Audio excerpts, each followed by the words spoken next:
Hello guys, welcome back to Grasp Wisdom. In the video நம்ம பார்க்க போறது exercise 12.2 ல fourth question.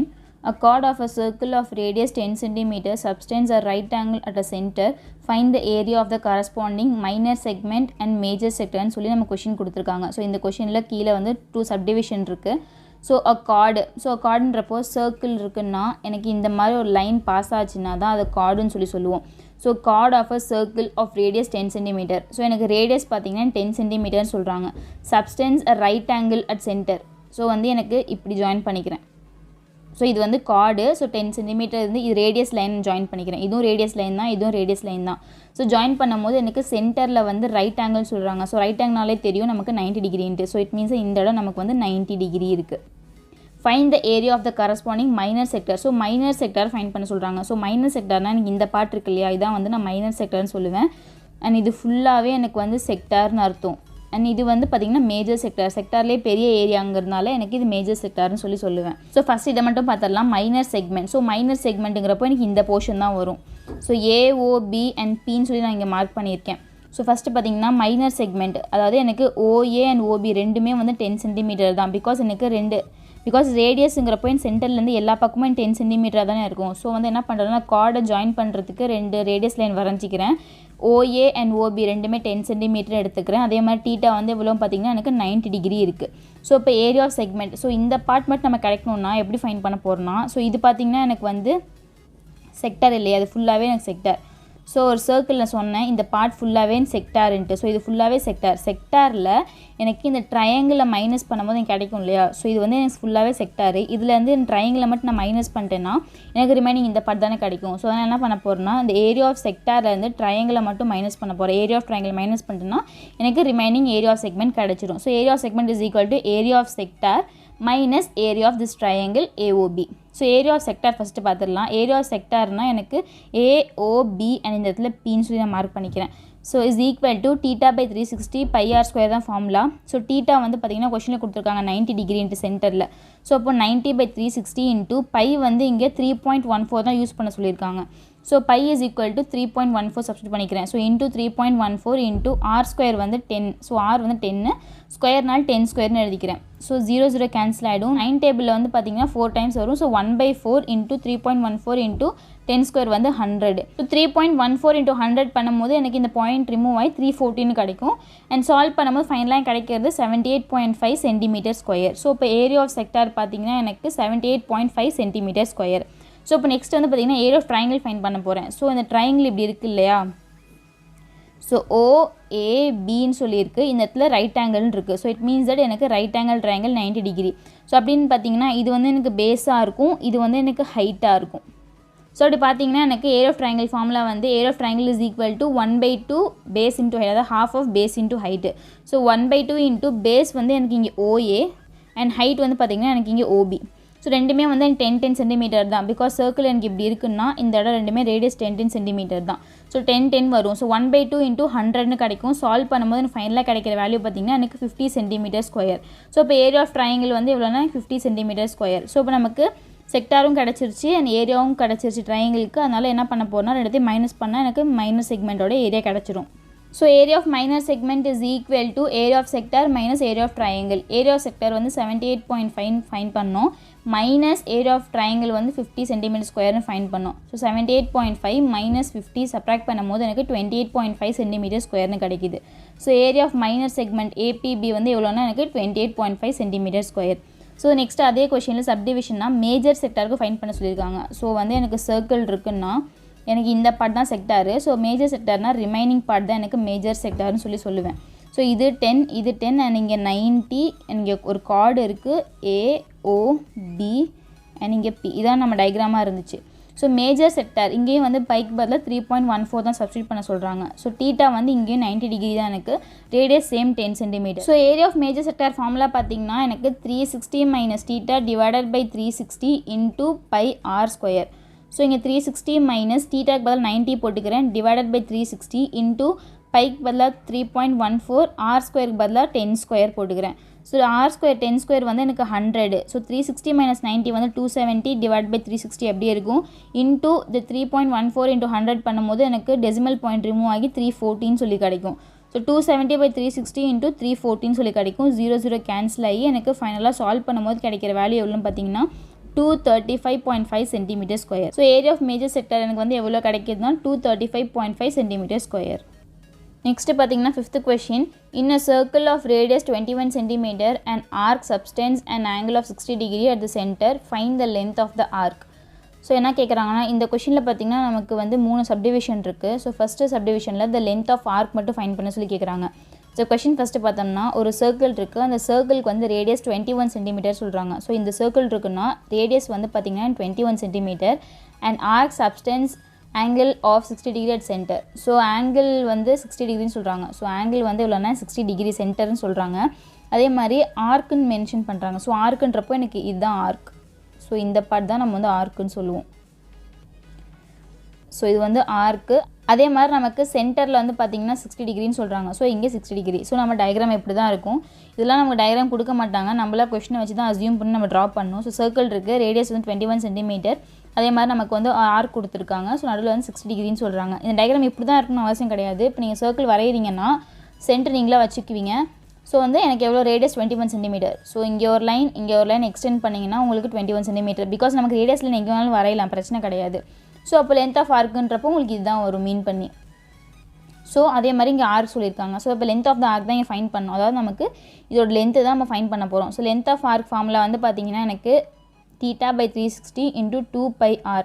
தீட்டா வந்து கொஷின்லேயே கொடுத்துருக்காங்க 60 டிகிரின்ட்டு. So 60 degree/360 into 2 into pi வந்து 22/7 into r வந்து எனக்கு 21 cm கொஷின்லேயே கொடுத்துருக்காங்க. ஸோ 21 சப்ஸ்டியூட் பண்ணிக்கிறேன். ஸோ 0 கேன்சல் ஆகிடும். ஸோ 1/6 வரும். Because 6 6 are 36. So 1/6 into 2 into 22 into 7 3 are 21. So 3 வந்துடும் இந்த இடத்துல. அண்ட் மல்டிப்ளை பண்ணும்போது ஃபைனலாக கிடைக்கிற வேல்யூ 22 cm. ஸோ இப்போ லென்த் ஆஃப் த ஆர்க் வந்து எவ்வளோன்னு பார்த்தீங்கன்னா எனக்கு 22 cm. நெக்ஸ்ட்டு பார்த்தீங்கன்னா area of sector formed by the arc. So இந்த ஆர்க்கில் வந்து செக்டார் ஃபார்ம் பண்ணுது இல்லையா. ஸோ இந்த ஆர்க் வந்து ஃபார்ம் பண்ணுற செக்டார் பார்த்தீங்கன்னா எனக்கு இதுதான். ஸோ இதோட ஏரியா ஃபைன் பண்ணணும். ஸோ ஏரியா ஆஃப் செக்டார் தான் வந்து சொல்லியிருக்காங்க. சிம்பிளாக சொல்ல போனோம்னா ஏரியா ஆஃப் செக்டார் ஃபைன் பண்ணணும். ஸோ ஏரியா ஆஃப் செக்டார் ஃபார்மில் வந்து θ/360 into πr². தீட்டா வந்து கொஷினில் கொடுத்துருக்காங்க 60 டிகிரின்ட்டு /360 into π வந்து 22/7. r² வந்து எனக்கு 21² தான். ஸோ நெக்ஸ்ட் ஸ்டெப்பில் வந்து 0 கேன்சல் ஆகி 1/6ன்னு வரும். into 22 and 7 3 are 21. இங்கே 3 வந்துடும். ஸோ ரிமைனிங் வந்து 1/6 into 22 into 3 into 21 இருக்கும். ஃபைனலாக மல்டிப்ளை பண்ணும்போது எனக்கு 231 cm² வருது. ஸோ இப்போ area sector formed by the arc வந்து எவ்வளோன்னு பார்த்தீங்கன்னா எனக்கு 231 cm². அதாவது சிம்பிளாக சொல்லணும்னா லென்த் ஆஃப் த ஆர்க் வந்து 22 cm அண்ட் செக்டரோட ஏரியா பார்த்தீங்கன்னா எனக்கு 231 cm². நெக்ஸ்ட்டு தேர்ட் சப்டிவிஷனில் வந்து area of segment formed by the corresponding கார்டுன்னு கேட்டிருக்காங்க. அதாவது நம்ம சிம்பிளாக சொல்லணும்னா ஏரியா ஆஃப் செக்மெண்ட் தான் ஃபைன் பண்ண சொல்லியிருக்காங்க. ஸோ இந்த சர்க்கிளில் பார்த்தீங்கன்னா எனக்கு செக்மெண்ட் இதுதான். அதாவது ஏபிபி இந்த செக்மெண்ட்டை வந்து ஃபைன் பண்ண சொல்லியிருக்காங்க. சிம்பிள் தான், லாஸ்ட் சம்மில் பார்த்த மாதிரி தான். இது ஃபுல்லாகவே எனக்கு வந்து செக்டார்னு சொல்கிறேன். ஸோ செக்டாரில் எனக்கு இந்த பார்ட் ட்ரையாங்கிளாக இருக்குது. ஸோ ட்ரையாங்கிளில் வந்து நான் மைனஸ் பண்ணும்போது எனக்கு மைனர் செக்மெண்ட் எனக்கு கிடச்சிடும். So area of segment formed by the corresponding chord. அந்த செக்மெண்ட்டில் நம்ம வந்து ஒரு கார்டு வரைகிறோம். ஸோ இந்த பார்ட்டில் நான் கார்டு வரைஞ்சிட்டேன்னா ரிமைனிங் இந்த பார்ட் இருக்கு இல்லையா. ஸோ அதோட செக்மெண்ட்டோட ஏரியா தான் ஃபைன் பண்ண சொல்லியிருக்காங்க. So area of segment is equal to formula லாஸ்ட்லேயே பார்த்தோம் ஏரியா ஆஃப் செக்டார். ஸோ ஃபுல்லாக அதில் ட்ரையாங்கிளை மைனஸ் பண்ணும்போது ஏரியா ஆஃப் ட்ரையாங்கிளை மைனஸ் பண்ணும்போது எனக்கு ரிமைனிங் ஏரியா ஆஃப் செக்மெண்ட் வந்து கிடச்சிருது. ஸோ ஏரியா ஆஃப் செக்டார் முன்னே ஃபைன் பண்ணிட்டோம் 231 cm². ஸோ இங்கே தான் பார்த்தோம் ஏரியா ஆஃப் செக்டார் வந்து எனக்கு 231 cm². ஸோ அதனால் அதை ஃபைன் பண்ண தேவையில்லை. ரிமைனிங் வந்து area of triangle AOB. So AOB ட்ரையாங்கிளுக்கு நான் இப்போ ஏரியா ஃபைன் பண்ண போகிறேன். லாஸ்ட் சம்மில் பார்த்தோம்னா நமக்கு 90 டிகிரின்னு இருந்துச்சு. ஸோ நமக்கு பேஸ் இன்ட்டு ஹைட் ஈஸியாக ஃபைன் பண்ணிட்டோம். பட் இங்கே நமக்கு 60 டிகிரின்னு இருக்குது. ஸோ அதனால் என்ன பண்ண போகிறோம்னா தனித்தனியாக நம்ம இப்போ ஃபைன் பண்ண போகிறோம். பேஸ் என்ன ஹைட் என்னன்னு சொல்லிட்டு இந்த கொஷினில் நம்ம ஃபைன் பண்ண போகிறோம். So area of triangle AOB ஃபார்மில் வந்து ½ into பேஸ் இன்ட்டு ஹைட்டு. நமக்கு இங்கே பேஸ் பார்த்தோம்னா ஏபி அண்ட் ஹைட் பார்த்தோம்னா இந்த சென்டரில் பர்பண்டிகுலர் நானாக ட்ரா பண்ணிக்கிறேன். அண்ட் சென்டரில் வந்து நான் எம்ன்னு சொல்லி நான் மார்க் பண்ணிக்கிறேன். ஸோ ஓஎம் தான் இப்போதைக்கு எனக்கு பர்பண்டிகுலர் ஹைட்டாக இருக்குது. பட் இங்கே 60 டிகிரின்னு இருக்குது. 90 டிகிரின்னு இருந்தால் நான் இதை ஈஸியாக வந்து நான் இதை பேஸுன்னு இதை ஹைட்னு எடுத்துகிட்டு போயிடலாம். பட் இங்கே நமக்கு 60 டிகிரி இருக்குது. அதனால் இப்போ என்ன பண்ண போகிறோம்னா பேஸும் ஹைட்டோட வேல்யூ நம்ம ஃபைன் பண்ண போகிறோம். ஸோ ஃபஸ்ட் என்ன பண்ணுறேன்னா ஓஎம் சொல்லிட்டு ஒரு பர்பண்டிகுலர் லைன் வரைகிறேன். ஏபிக்கு பர்பண்டிகுலராக ஒரு லைன் வரைஞ்சிக்கிறேன். 90 டிகிரின்னு சொல்லி நான் அஸ்யூம் பண்ணிக்கிறேன்.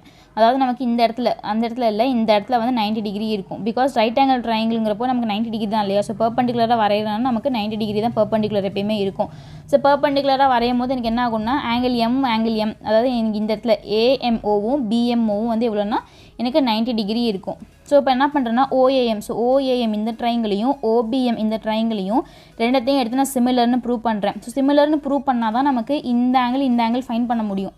பிகாஸ் இது தனித்தனியாக நான் ஃபைன் பண்ணும்போது நான் இதுக்கு மட்டும் ஃபைன் பண்ணுறேன். சிமிலர்னு ப்ரூவ் பண்ணதுக்கப்புறம் இதையும் எடுத்து நான் என்ன பண்ணுறேன்னா இந்த ஆங்கிளுக்கு வேல்யூ கண்டுபிடிக்கிறேன். ஸோ வேல்யூ கண்டுபிடிக்கும் போது என்ன ஆகும்னா தனித்தனியாக ஃபைன் பண்ணலாம். ஸோ இப்போ இது தனியாக வேல்யூ கிடச்சிரும் அண்ட் இதே மாதிரி இது தனியாக வேல்யூ கிடச்சிரும். ஸோ தனித்தனியாக ரெண்டுமே போயிடுச்சுன்னா எனக்கு AB இந்த ஃபுல்லுக்கும் வேணும், அதே மாதிரி எனக்கு OMக்கு வேணும். ஸோ அதனால் என்ன பண்ணுறேன்னா இப்போ ரெண்டுத்துக்குமே நான் வந்து என்ன பண்ண போகிறேன்னா சிமிலர்னு சொல்லி ப்ரூவ் பண்ண போகிறேன். ஸோ சிமிலர்னு ப்ரூவ் பண்ணால் தான் நான் ஈஸியாக வந்து இந்த OMமும் ஃபைன் பண்ண முடியும், அதே மாதிரி AB பேஸையும் நான் ஃபைன் பண்ண முடியும்.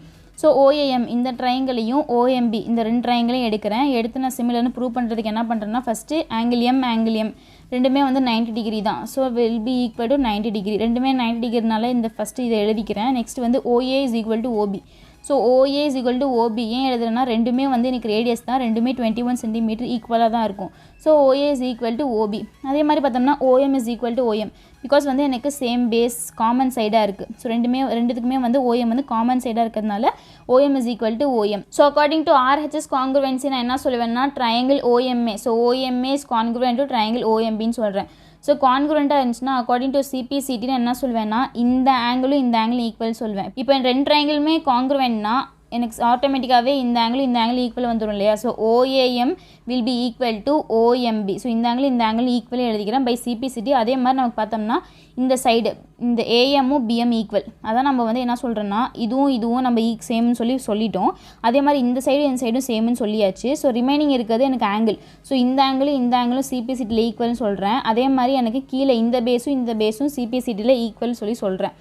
ஸோ ஈக்குவல் அதாவது நமக்கு ஆங்கிள் O ஈக்குவலாக இருக்குது. அதே மாதிரி AM is equal to BM இந்த பாட்டு ஈக்குவல்னு சொல்லி முடிச்சிடுறேன். ஸோ இப்போ நெக்ஸ்ட் என்ன பண்ண போகிறேன்னா angle AOM is equal to angle BOM. அதாவது எனக்கு ஆங்கிள் OM இந்த பாட்டும் இந்த BOMமும் வந்து ஈக்குவல் பண்ணுறேன். எதுக்கு ஈக்குவல் பண்ணுறேன்னா half of angle BOA. Because நமக்கு இந்த மாதிரி நமக்கு இருக்குது இல்லையா. ஸோ இதுவும் ஆங்கிள் AOB அதே மாதிரி BOM ரெண்டுமே ஈக்குவல்னு சொல்கிறேன். அப்படின்றப்போ இது ஃபுல்லாகவே எனக்கு வந்து பார்த்திங்கன்னா ஆங்கிள் ON காமனாக சொல்லுவேன் AOB.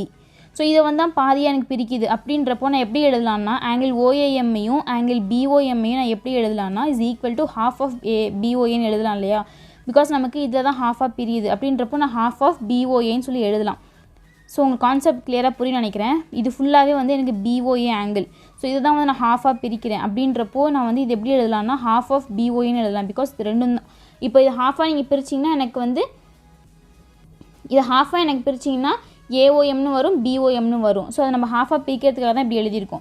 So angle AOM will be equal to angle BOMனா it will be automatically equal to half of AOB. So 1/2 into இந்த ஃபுல் ஆங்கிள் வந்து 60 டிகிரின்னு சொல்லியிருந்தோம் இல்லையா. ஸோ இப்போ ஃபுல்லுங்கிறப்போ இந்த இடத்துல 60 டிகிரி வந்துடும். ஸோ கேன்சல் பண்ணும்போது 30 டிகிரி வந்துடும். ஸோ இதில் நமக்கு தெரியுது என்னென்னா இந்த ஆங்கிளும் வந்து எனக்கு தனித்தனியாக பார்த்தா 30 டிகிரி. ஸோ ஆங்கிள் AOMமும் 30 டிகிரி ஆங்கிள் BOMமும் 30 டிகிரி. ஸோ இப்போ நமக்கு வந்து இந்த ஆங்கிளுக்கான வேல்யூ கிடச்சிருச்சு. ஸோ நெக்ஸ்ட் பார்த்தீங்கன்னா AM is equal to BM. அதாவது எனக்கு AMமும் BMமும் ஈக்குவலாக இருக்குது. நான் எப்படி எழுதலாம்னா ஹாஃப் ஆஃப் ABன்னு எழுதலாம். பிகாஸ் இது ரெண்டுமே ஈக்குவல்னா இது ஃபுல்லாகவே எதில் ஹாஃபாக இருக்குன்னா ABயில் தான். பிகாஸ் ABயில் தான் பாதி AM அண்ட் BM இல்லையா. ஸோ அது ரெண்டு ஈக்குவலாக இருக்குங்கிறப்போ நான் எப்படி எழுதலாம்னா ஹாஃப் ஆஃப் ABன்னு சொல்லி எழுதலாம். So AM is equal to BM is equal to half of AB. இதை ஃபர்ஸ்ட் ஈக்குவேஷனை மார்க் பண்ணிக்கிறேன். ஸோ இப்போ ரெண்டுமே தனித்தனியாக எழுதிக்கிறேன். OMA ட்ரையாங்கிளையும் OMB ட்ரையாங்கிள் தனித்தனியாக எழுதிக்கிறேன். ஸோ வந்து இங்கே என்ன பண்ணுறேன்னா சைன் O தீட்டா வந்து எனக்கு 30 டிகிரியில் இருக்குது. இந்த இடத்துல ஓன்ற இடத்துல இருக்குது. ஸோ சைன் O எழுதிக்கிறேன். பிகாஸ் நமக்கு என்னென்னா நமக்கு AM தான் தேவை. பிகாஸ் நமக்கு பேஸ் வந்து AB நடுவில் தான் வந்து M இருக்குது. So AM and BM fine பண்ணுறது தான் எனக்கு ஃபுல் AB கிடைக்கும். அதனால் AM மட்டும் கிடைக்கிறதுக்காக என்ன பண்ணுறேன்னா நான் இந்த ட்ரையாங்கிள் எடுக்கிறேன் இந்த சைடு. ஸோ நேரத்தில் வந்து நான் சைன் தீட்டா எடுக்கிறேன். அப்போ தான் பிகாஸ் இங்கே ஆங்கிள் இருக்குது. சைன் தீட்டா பொறுத்த வரைக்கும் ஆப்போசிட்டும் ஹைபாட்னஸும் நமக்கு தெரிஞ்சிருக்கணும். ஸோ ஆப்போசிட் பார்த்திங்கன்னா எனக்கு AMமாக இருக்குது. ஹைபாட்னஸ் பார்த்திங்கன்னா எனக்கு OA அதாவது 21 சென்டிமீட்டர். ஸோ நமக்கு இதை எடுத்துக்கிறேன். Sine O is equal to opposite by hypotenuse. Sine தீட்டாங்கிற இடத்துல எனக்கு என்ன வரும்னா 30 டிகிரின்னு வரும். பிகாஸ் இந்த இடத்துல O வந்து 30 டிகிரி தான். இஸ் ஈக்குவல் டு ஆப்போசிட் வந்து எனக்கு AM. ஸோ இதுக்கு வந்து opposite AM. So AM by எனக்கு ஹைபாட்னஸ் பார்த்தீங்கன்னா OA 21 சென்டிமீட்டர். ஸோ வந்து சைன் 30 டிகிரி வந்து எனக்கு 1/2.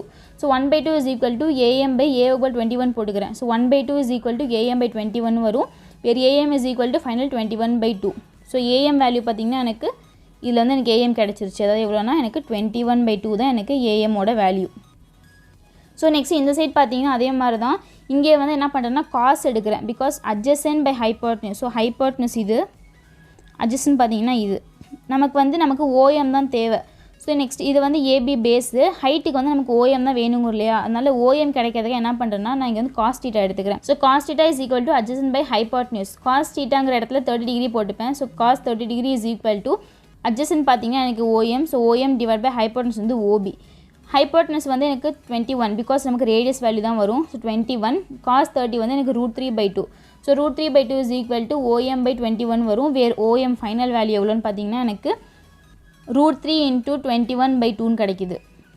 ஸோ இப்போ வந்து நம்ம என்ன ஃபைண்ட் பண்ணியிருக்கோம்னா ட்ரையாங்கிளில் வந்து இங்கே M இருக்குது அண்ட் இதே மாதிரி இங்கே O இருக்குது. ஸோ இது வந்து ஒரு ட்ரையாங்கிள், நமக்கு வந்து ABயும் OMம் தான் தேவை. ஸோ இப்போ நம்ம வந்து OM ஃபைண்ட் பண்ணிட்டோம். ஸோ 21 √3/2 தான் எனக்கு OMோட வேல்யூ. இப்போ நம்ம என்ன பண்ண போகிறோம்னா பேஸ் AB ஃபைண்ட் பண்ண போகிறோம். ஸோ ஏபியை தான் இப்போ நான் ஃபைண்ட் பண்ண போகிறேன். So BM is equal to M, இதோட வேல்யூ ஈக்குவல் இல்லையா. ஸோ அப்படின்றப்போ நான் half of ABன்னு எழுதலான்னு ஃபர்ஸ்ட் ஈக்குவேஷன் மார்க் பண்ணியிருக்கோம். ஸோ அதில் வந்து என்ன பண்ணுறேன்னா AM இஸ் ஈக்குவல் டு 1/2 ABன்னு சொல்லி எழுதிக்கிறேன். ஸோ ரெண்டுமே ஈக்குவல் தான். ஸோ ஏதாவது ஒன்று எழுதிக்கலாம், அதனால் AM எழுதிக்கிறேன். So AM is equal to half of ABன்னு எழுதிக்கிறேன். ஸோ இப்போ 2 இன்சைட் போயிடுச்சுன்னா எனக்கு 2AM இஸ் ஈக்குவல் டு ABன்னு கிடைக்கும். ஸோ AM வேல்யூ முன்னே தான் ஃபைண்ட் பண்ணேன், எவ்வளோனா 21/2ன்னு. ஸோ இந்த ஹாஃப் மட்டும் ஃபைண்ட் பண்ண 21/2ன்னு அதை சப்ஸ்டியூட் பண்ணுறேன். ஸோ 2 × 21/2 இஸ் ஈக்குவல் டு ABன்னு கிடைக்கும். ஸோ 2 கேன்சல் ஆகிடுச்சுன்னா ABயோட வேல்யூ எவ்வளோ கிடைக்கும்னா 21 சென்டிமீட்டர்னு கிடைக்கும். ஸோ இப்போ நம்ம பேஸ் ஃபைண்ட் பண்ணிட்டோம். பேஸ் வந்து எவ்வளோன்னு பார்த்தீங்கன்னா எனக்கு 21 சென்டிமீட்டர். ஸோ இப்போ ஏரியா ஆஃப் ட்ரையாங்கிள் சப்ஸ்டியூட் பண்ணுறேன். So area of triangle is equal to half × base × height. So half × base வந்து எனக்கு AB, ஹைட் வந்து பார்த்திங்கன்னா எனக்கு OM. ஸோ AB இப்போ தான் ஃபைண்ட் பண்ண 21 சென்டிமீட்டர்ன்ட்டு இன்ட்டு எனக்கு OMோட வேல்யூ வந்து எவ்வளோனா √3 × 21/2. ஸோ சால்வ் பண்ணும்போது ஃபைனலாக கிடைக்கிற வேல்யூ எவ்வளோன்னு பார்த்தீங்கன்னா 441 √3/4 சென்டிமீட்டர் ஸ்கொயர். ஸோ இப்போ ஏரியா ஆஃப் ட்ரையாங்கிள் வந்து எவ்வளோனா எனக்கு 441 √3/4 சென்டிமீட்டர் ஸ்கொயர். இப்போ நமக்கு வந்து ஏரியா ஆஃப் ட்ரையாங்கிளும் இருக்குது, ஏரியா ஆஃப் செக்டாரும் இருக்குது. ஸோ இப்போ ஏரியா ஆஃப் செக்மெண்ட் ஃபைண்ட் பண்ணிடலாம். ஸோ இப்போ area of minor segment is equal to area of sector minus area of triangle. So area of segment is equal to area of செக்டாருங்கிற இடத்துல 231 போட்டுப்பேன் because அதான் find பண்ணியிருந்தோம். So area of sector வந்து 231 centimetre square minus area of triangle இப்போ தான் find பண்ணோம் 441 √3/4 centimetre ஸ்கொயர்ன்ட்டு. ஸோ இப்போ area of segment is equal to 231 - 441 √3 / 4 centimetre square. Thank you.